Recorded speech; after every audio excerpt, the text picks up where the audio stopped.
Hello, my name is Rekutsko and welcome back to the Duenkhy. Yes, I keep on saying it right and I'm so excited about that. But regardless of that, let's just go ahead and jump right into the game because we are in a lull of a conversation and I want to know exactly what this dude is thinking.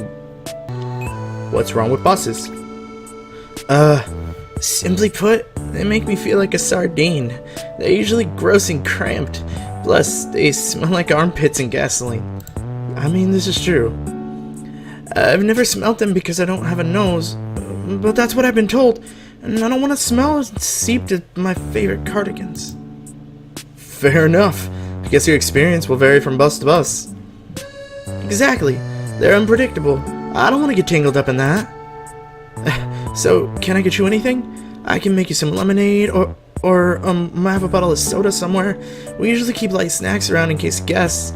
Are you able to drink either of those things? If not, I can get you some water too. I consider his offer, and it occurs to me that he has no visible mouth. I wonder how he feeds himself, if at all. I consider asking, but I hate to embarrass him in the event that the answer is weird or unconventional in any way. I mean, it seems pretty unconventional to me. As it is, he already seems rather self-aware of the fact that he's an object head. That's okay. Thank you, though.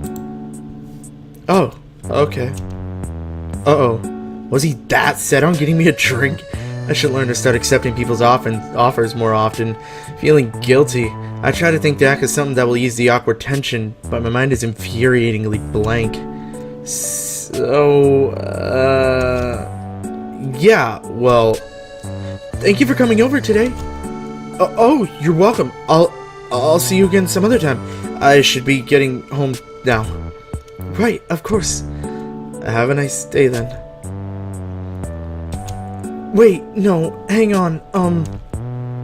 He grabs my hand and then lets go just as suddenly.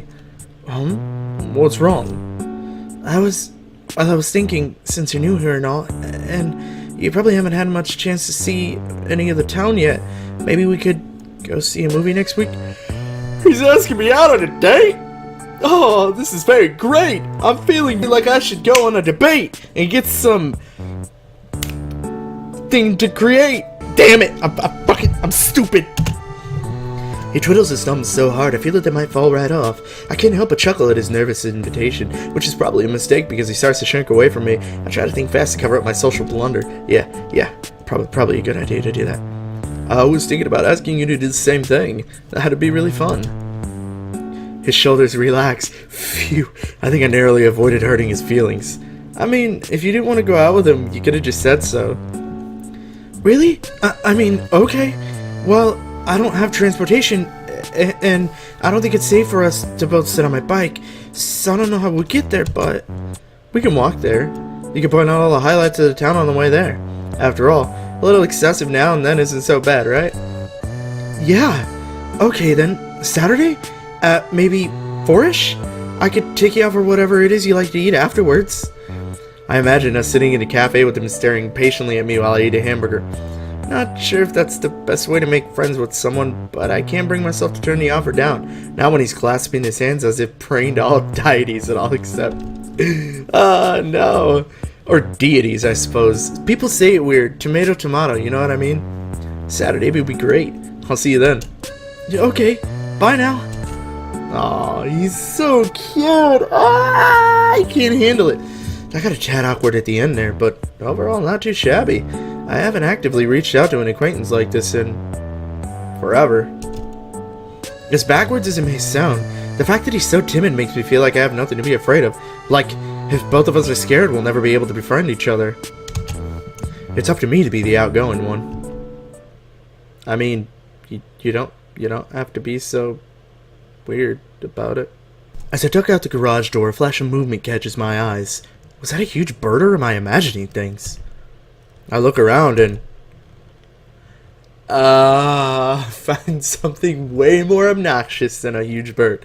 It's that umbrella guy floating around Cassius's house. Are you kidding me? He doesn't appear to be doing anything.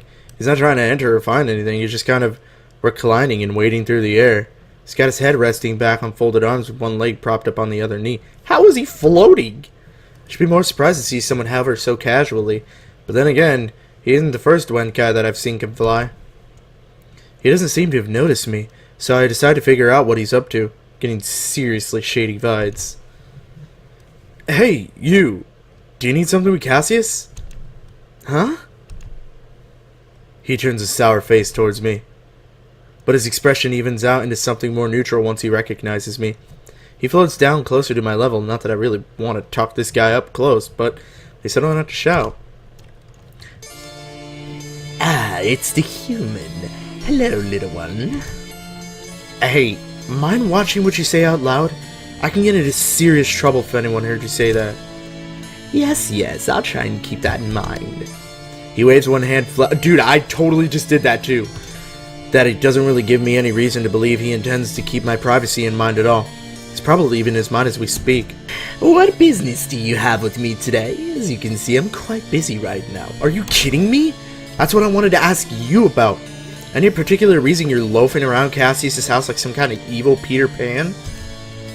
I'm afraid I'm unfamiliar with whatever human literary figure you just compared me to, but yes, of course there's a reason. I don't do anything without good reason, and there's not enough time in my 1,000-year lifelong lifespan that would do things willy-nilly. I'm sure. So, care to reason with me? Not particularly, but if I must, I'm eating my lunch.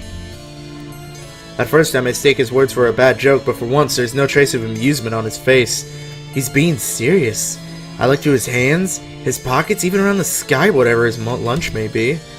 All I find is him and his foreboding crescent of a smile. So, where's your lunch then? All over the place, here and there, concentrated in some more areas than others. But I am a little confused. You're not the only one. What on earth are you talking about? Alright, you're the H-word. H-words can smell it like I do. Saying H-word makes it sound worse somehow. Can you just call me Rekutsko? And what do you smell? I can, but we'll see if I can actually remember to follow through with that.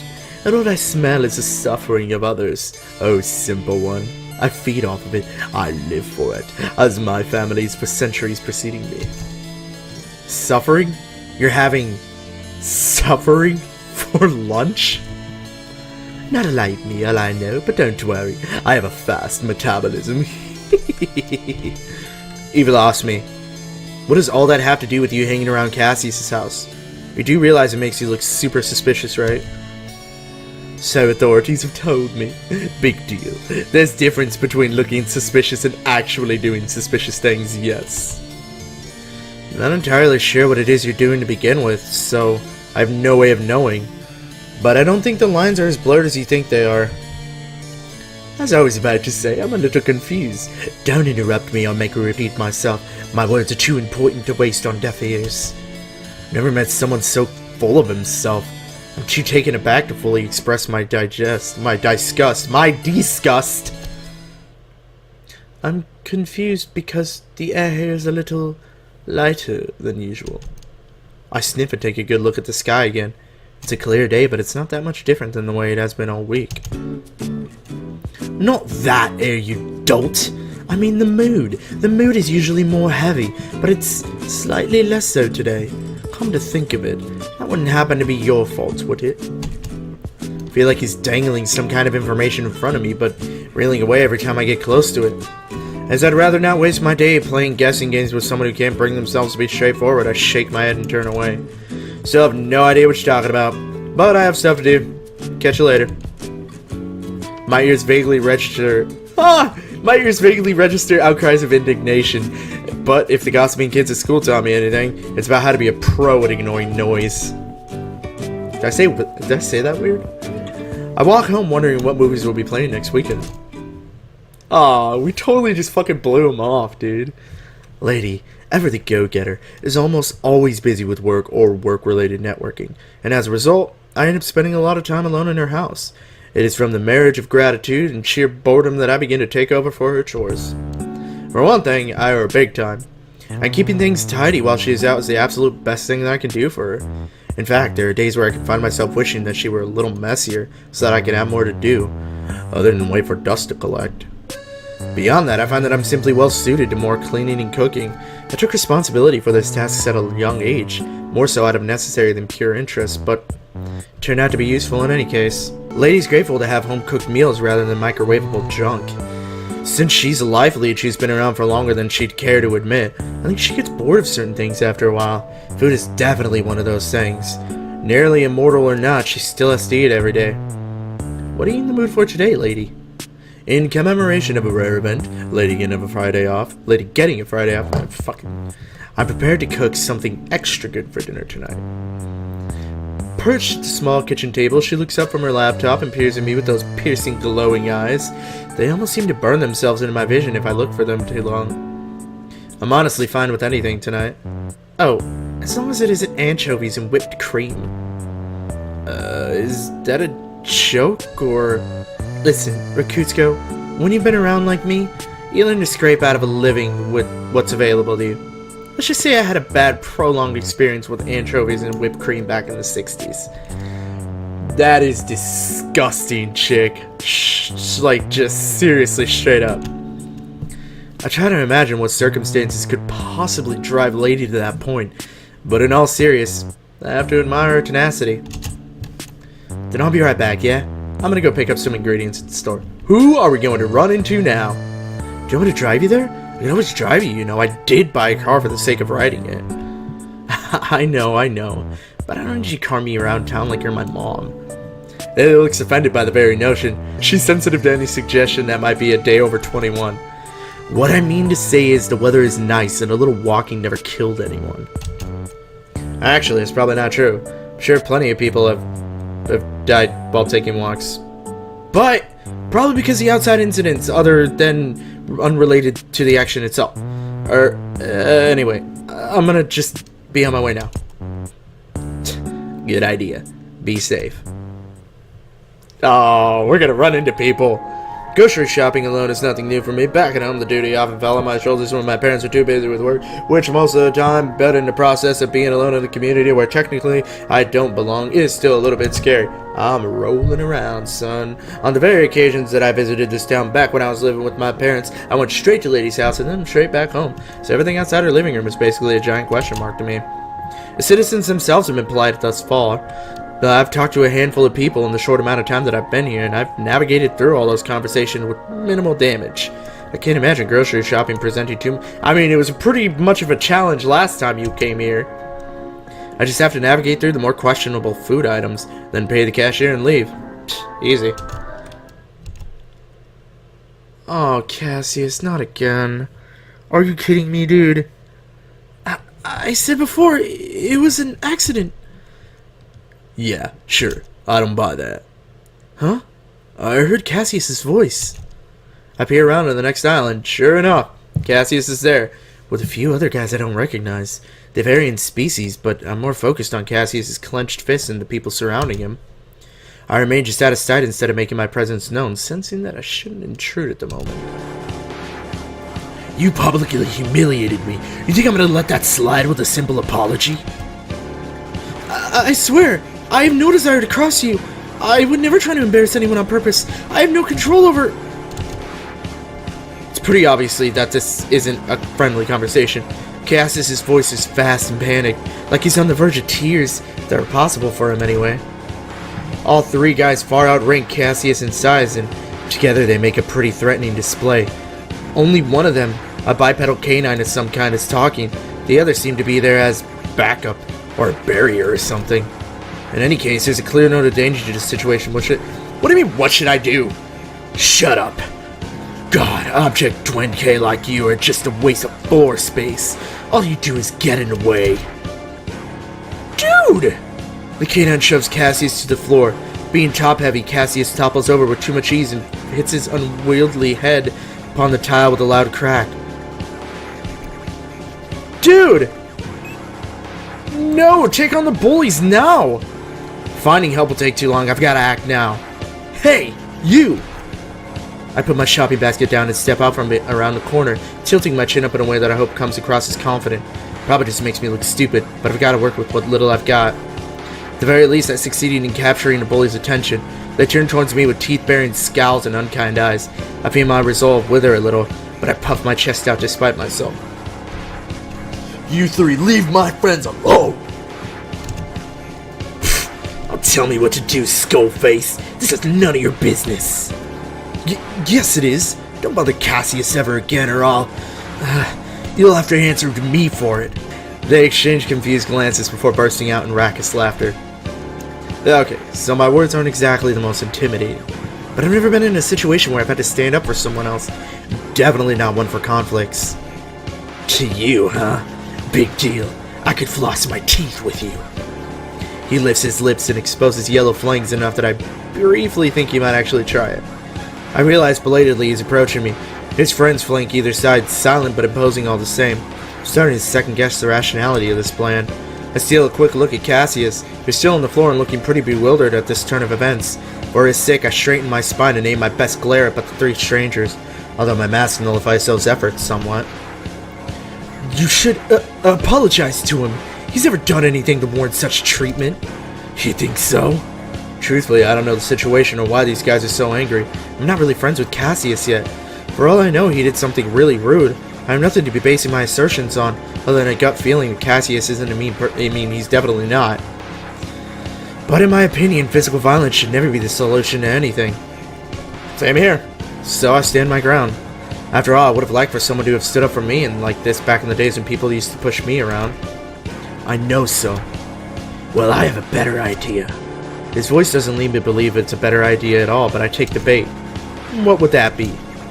Why don't you apologize to him on my behalf? Just as I suspected, he grabs me with his huge clawed paws and hefts me up into the air as if I were nothing more than a bag of trash. And with a backswing, he propels me towards the aisle, towards Cassius. Ouch. Bones and body mass crash into each other with the painful reality of forward momentum. I fall on top of Cassius at all the wrong angles, collapsing into a winded heap on his chest. On top of that, I think I bit my tongue because I taste copper. Ugh. With a strained whimper, I roll onto the tile and push myself into a sitting position, counting all the places where it feels like I'll probably bruise. 6, 7. I can't even get in a final word with the bullies, they're already long gone. What a bunch of freaking... Ow, ow, ow. Right. I just used Cassius as a landing pad. I should be focused on him, not the jerks who hit and ran. Probably couldn't have gotten anything to him anyway. I've really got to start lifting weights or something. Are you okay? I'm really sorry. I reach out and pull him up, but he recoils from my touch. No, it's fine. I'm fine. I'll be alright. His shaking hands shoot out to collect a few spilled groceries on the tile a little ways away from us. Once everything's safely situated in a basket, we both stand up and face each other, the air between us a little awkward. Thank you for standing up for me, not for falling on top of me. Not that it wasn't your fault. You had no control over that. I'm sorry. It's fine. Don't sweat it. It was probably beyond the least I could have done. Maybe finding someone a little beefier than me would have been the wiser course of action. But still, you tried to defend me. No one's ever done that to me before. He has no mouth, but I hear a smile in the way his low voice lifts, so I clasp my hands together like him and nod, knowing that my own smile would go unnoticed beneath my mask. No problem. I tried anyway. Why were those guys bugging you in the first place? It's kind of an embarrassing story. Can't be any more embarrassing than getting your ass royally handed to you while trying to scare off some tough guys. Lay it on me. Well, I actually embarrassed one of them yesterday by accident, so I guess he must have held it against me. The truth is, you really promise you won't laugh? Of course not, I promise I won't.